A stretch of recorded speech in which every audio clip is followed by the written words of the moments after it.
Bienvenidos a este análisis desde perspectivas opuestas. Hoy nos sumergimos en la relación intelectual, fascinante y sin duda algo tormentosa, entre Michel Houellebecq y Arthur Schopenhauer. Una conexión que, marcó a fuego al joven Houellebecq y que él mismo exploró, aunque de forma inacabada, en textos como En presencia de Schopenhauer, que será nuestra principal fuente hoy. Efectivamente, nos centraremos en esos escritos, sus traducciones, sus comentarios aforísticos, sus reflexiones sobre cómo el filósofo alemán le impactó vital y creativamente. La verdad es que es un material denso y bastante revelador. La pregunta que vertebra nuestra discusión es persistente, diría yo. Houellebecq proclamó su giro hacia Auguste Comte y el positivismo, esa corriente filosófica, recordemos, que apuesta por la ciencia y el progreso histórico como claves explicativas. Pero, ¿implica eso que su obra y pensamiento abandonaron realmente el fundamento schopenhaueriano? ¿O fue esa fase positivista, pues, un añadido, quizá una herramienta sobre una base que sigue siendo esencialmente la del pesimismo metafísico de Schopenhauer? Bueno, mi planteamiento será que, aunque la marca de Schopenhauer fue indeleble en sus inicios, claro, ese giro hacia Comte, por muy desengañado que él mismo lo califique, sí representa una evolución conceptual significativa. Houellebecq, voy a argumentar, necesita herramientas analíticas que van más allá de Schopenhauer para diagnosticar nuestro presente. Y yo, por mi parte, sostendré la visión contraria, que la filosofía de Schopenhauer, con su énfasis en la voluntad, el sufrimiento y la contemplación estética, sigue siendo la columna vertebral, el código fuente, por así decirlo, del universo houellebecquiano. Las supuestas rupturas son, a mi juicio, más bien adaptaciones o incluso confirmaciones de ese marco original. A ver, mi posición parte de la propia descripción que hace Houellebecq de su encuentro con Schopenhauer. No habla de una influencia más, habla de una revolución. El descubrimiento de los aforismos sobre la sabiduría de la vida y luego, claro, el mundo como voluntad y representación. Su obra cumbre donde Schopenhauer expone todo su sistema basado en esa voluntad, entendida como ese impulso ciego, irracional, universal, que es la esencia de todo y la fuente última del sufrimiento. Y la representación, nuestra percepción fenoménica del mundo, bueno, lo describe con palabras como «en unos minutos todo se tambaleó, lo cambió todo». Esto, vamos, no es anecdótico, y vemos cómo esos ejes schopenhauerianos, el sufrimiento como esencia de la vida, la tiranía de la voluntad, el pesimismo radical, la compasión que surge de reconocer el dolor compartido, y sobre todo, la contemplación artística como único y fugaz alivio, no solo aparecen, sino que de hecho vertebran sus primeras obras. El título mismo de su ensayo sobre Lovecraft, Contra el mundo o contra la vida, es casi un manifiesto schopenhaueriano. La frase inicial de Sobrevivir, el mundo es sufrimiento desplegado, o poemas directamente alusivos. Quiero pensar en ti, Arthur Schopenhauer. Esto es más que una influencia, es una asimilación profunda.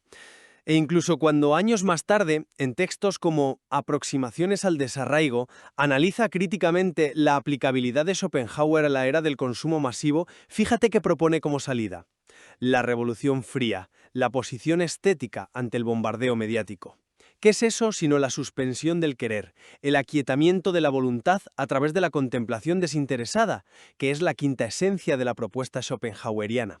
Su adhesión a Comte, que él mismo califica de entusiasmo desengañado, me parece más una herramienta de análisis social que una conversión filosófica profunda. La gratitud hacia Schopenhauer como modelo persiste, y el diagnóstico ontológico de base, el del sufrimiento inherente a la existencia impulsada por la voluntad, permanece intacto bajo la superficie de sus análisis sociales. Sí, entiendo perfectamente la fuerza de esos argumentos iniciales. La evidencia es innegable, y Houellebecq mismo la subraya, claro.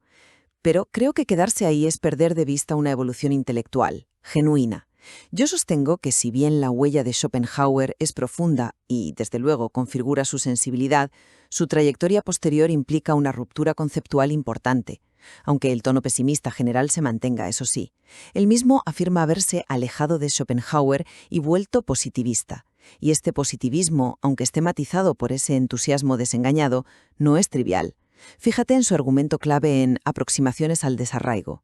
Considera que la estructura misma de la filosofía de Schopenhauer, esa voluntad única y la representación, nuestra forma de percibir el mundo, que para Schopenhauer podía alcanzar cierta pureza en la contemplación, recordemos, ha sido, y usa la palabra, refutada por la realidad contemporánea. La lógica del supermercado dice, no potencia la voluntad schopenhaueriana, sino que la fragmenta, generando dispersión de los sentidos y depresión del querer.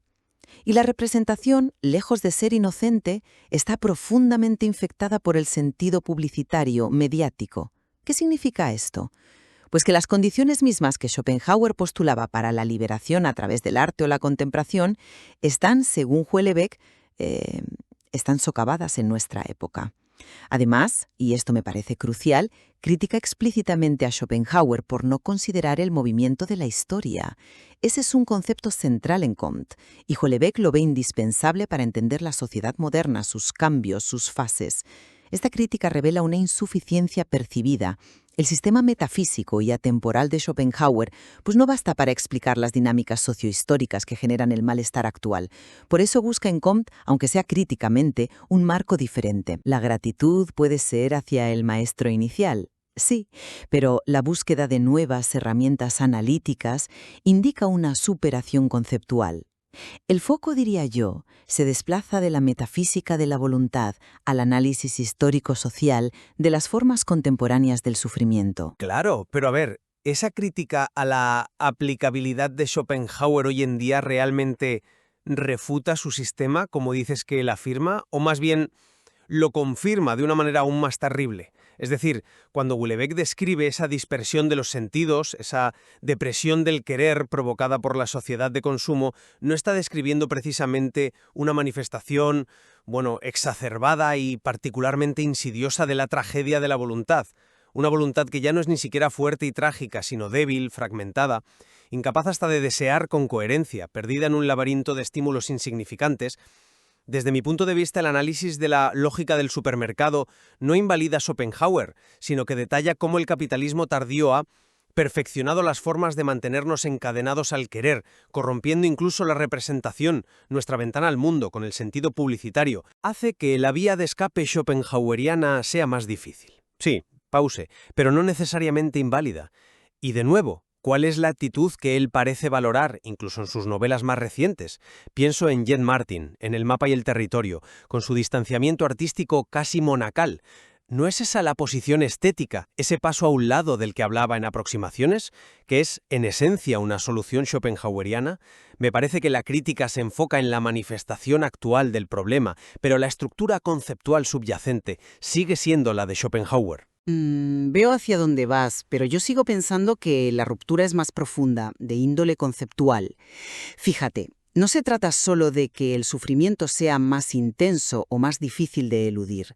Houellebecq parece diagnosticar un cambio cualitativo en la propia estructura de la subjetividad y su relación con el mundo. Pasar de una voluntad, aunque sea fuente de dolor, a una mera dispersión, pasar de una representación que, aunque ilusoria, podía ser objeto de contemplación pura, a una representación infectada. Esto sugiere que las categorías metafísicas centrales de Schopenhauer ya no le sirven para aprender la fenomenología contemporánea. Él mismo siente la necesidad de importar el concepto de historia, la crítica a las etapas sociales, el liberalismo, el consumismo, elementos que son ajenos al núcleo ahistórico de la metafísica schopenhaueriana. ¿Por qué necesita ese andamiaje comtiano, aunque sea para usarlo de forma crítica? Porque, a mi entender, percibe que la raíz del malestar actual no reside solo en una voluntad metafísica inmutable, sino también, y quizá principalmente, en las configuraciones sociohistóricas específicas de nuestro tiempo. No es simplemente una grabación, es una mutación que requiere un marco explicativo distinto. El análisis se vuelve, sociológico, histórico, no puramente metafísico. Y eso, para mí, marca una distancia fundamental con Schopenhauer. ¿No crees que esa necesidad de recurrir a la historia indica una insuficiencia real del modelo puramente metafísico? Entiendo la objeción sobre la historia, Pero ¿hasta qué punto eso modifica la ontología de base? Vale, Houellebecq utiliza categorías sociohistóricas para describir la forma específica que adopta el sufrimiento en la modernidad tardía. Puede que vean Comte herramientas útiles para ese análisis descriptivo, pero si miras el núcleo temático de toda su obra, desde ampliación del campo de batalla hasta serotonina o aniquilación, ¿cuáles son las constantes? La omnipresencia del sufrimiento, la vanidad del deseo, la crítica feroz a las relaciones humanas basadas en el interés o la competencia, que es la voluntad manifestándose socialmente, claro, la búsqueda desesperada y casi siempre fallida de algún tipo de redención o consuelo, a menudo encontrado fugazmente en el arte, en la contemplación de la belleza, natural o artística, o en formas de amor que intentan escapar a la lógica del deseo posesivo. Esos son temas raigalmente schopenhauerianos. Incluso su estilo, esa honestidad ruda que él tanto admira en Schopenhauer, la de tener algo que decir y decirlo sin ambajes, es la que él mismo practica. Me parece que el pesimismo fundamental, la visión del ser humano como una marioneta trágica de fuerzas que no controla, Pause sigue siendo la misma. El positivismo comtiano sería en todo caso una especie de lente de aumento para observar los detalles del escenario contemporáneo, pero el drama de fondo, la estructura profunda, sigue escrita con el guión de Schopenhauer. El diagnóstico de fondo de las herramientas de análisis. Si necesitas herramientas fundamentalmente diferentes, el análisis histórico, la crítica de las estructuras sociales, para explicar el fenómeno, ¿nos sugiere eso que el fenómeno mismo ha cambiado en su naturaleza? ¿O al menos que tu comprensión de sus causas ha evolucionado? El pesimismo puede ser un tono compartido, desde luego, pero la explicación causal difiere. Schopenhauer te dice, sufrimos porque la voluntad es insaciable y la vida es esencialmente dolor. Punto. Es una condición metafísica. Sí, hay un sustrato de sufrimiento, pero las formas y la intensidad de nuestro malestar actual están moldeadas decisivamente por etapas históricas concretas, por el liberalismo económico, por la sociedad de consumo, por la destrucción de las estructuras comunitarias que el propio Comte intentaba restaurar a su manera. El foco se desplaza de la esencia inmutable, la voluntad, a la contingencia histórica y social. Ya no es solo la tragedia intemporal del querer, sino la tragedia específica del individuo tardomoderno atomizado, vacío, sobreestimulado e incapaz de conectar. Es un pesimismo informado por un análisis sociohistórico que, insisto, es ajeno al planteamiento fundamental de Schopenhauer. La causa del mal ya no es puramente metafísica, o al menos no solo metafísica. Pero fíjate en cómo lee Houellebecq a Schopenhauer en Presencia. No es la lectura de alguien que busca solo un tono o unas cuantas ideas sueltas. Demuestra una comprensión, yo diría, profunda y detallada del sistema. Sus comentarios sobre la representación, sobre la diferencia entre el conocimiento racional y la intuición estética, sobre la objetivación de la voluntad en la naturaleza, revelan una asimilación íntima de la maquinaria conceptual schopenhaueriana. Y lo que es más significativo, la usa como una formidable máquina para pensar, como él mismo dice, le aplica de forma originalísima a fenómenos contemporáneos, intenta entender el gore, la pornografía, la publicidad, la poesía urbana a través de lentes schopenhauerianas, buscando mostrar la vigencia de ese pensamiento para descifrar nuestro propio caos.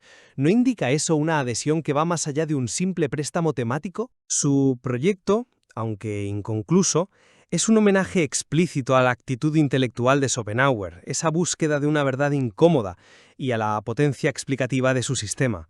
Lo ve como un modelo, no solo como una fuente de inspiración. Reconozco la profundidad de esa lectura, sin duda. Pero precisamente por ser tan profunda y personal, también me parece, idiosincrática y quizás instrumental. Que Houellebecq use a Schopenhauer como máquina para pensar no significa necesariamente que suscriba todo el sistema metafísico hasta sus últimas consecuencias. De hecho, el posterior distanciamiento sugiere lo contrario. Quizás lo usa como lo usó Nietzsche en su momento, como un educador, como un maestro del estilo y de la honestidad intelectual brutal, más que como el arquitecto de un sistema metafísico al que adherirse plenamente. La propia editora del texto, Agathe Novak-Le-Clevalier, señala como algunas reflexiones de Houellebecq en ese libro son singularmente houellebeckianas, sugiriendo una proyección de sus propias obsesiones, el turismo frente al nomadismo, la crítica a la banalidad, sobre el filósofo alemán. Del mundo, seleccionando y reinterpretando lo que le sirve, en lugar de aceptar el paquete completo, digamos. ¿No podría ser que valora más el gesto radical de Schopenhauer, su pesimismo como antídoto contra las ilusiones progresistas, que la propia estructura metafísica de la voluntad y la representación, con la que parece encontrar problemas al aplicarla sin más al siglo XXI? Bueno, para sintetizar mi visión, a pesar de sus coqueteos declarados con Comte y el positivismo, creo que la estructura fundamental del pensamiento y la obra de Houellebecq permanece anclada en Schopenhauer. El diagnóstico del mundo como voluntad y sufrimiento, la crítica al deseo, la búsqueda de refugio en la contemplación estética, aunque sea una búsqueda a menudo frustrada, todo ello conforma un núcleo persistentemente schopenhaueriano. Las críticas a la sociedad contemporánea son en gran medida descripciones de cómo esa estructura básica se manifiesta y, bueno, se agravan nuestras condiciones actuales. Y yo concluyo reafirmando que la fase positivista, por muy desengañada que fuera, marca un punto de inflexión real. Introduce una dimensión de análisis, la histórica, la sociológica, que Houellebecq considera necesaria y que no encuentra en Schopenhauer. Esto modifica su marco explicativo de manera sustancial, aunque el tono resultante siga siendo sombrío, claro. La relación es de deuda intelectual profunda, de influencia formativa crucial, sí, pero conceptualmente superada en su intento por encontrar herramientas analíticas que den cuenta de las especificidades del malestar contemporáneo más allá de una metafísica intemporal de la voluntad. Sea como fuere, esta tensión entre la deuda reconocida y el intento de superación hace de la relación Houellebecq-Schopenhauer un caso de estudio fascinante sobre la influencia intelectual. Muestra cómo un pensador contemporáneo dialoga, lucha y se nutre de un gigante filosófico para intentar dar sentido a su propio tiempo. No hay, seguramente, una etiqueta simple que resuelva esta complejidad. Exacto. Y el propio texto en presencia de Schopenhauer, con su carácter fragmentario y denso, es quizá el mejor testimonio de esa relación no resuelta. Invita a seguir explorando esa interacción, ofreciendo claves valiosas no solo para entender mejor la obra de Houellebecq, sino también para constatar la sorprendente pervivencia y capacidad de interpelación del pensamiento de Schopenhauer hoy en día. Queda desde luego mucho material para la reflexión y el análisis en esta compleja filiación intelectual.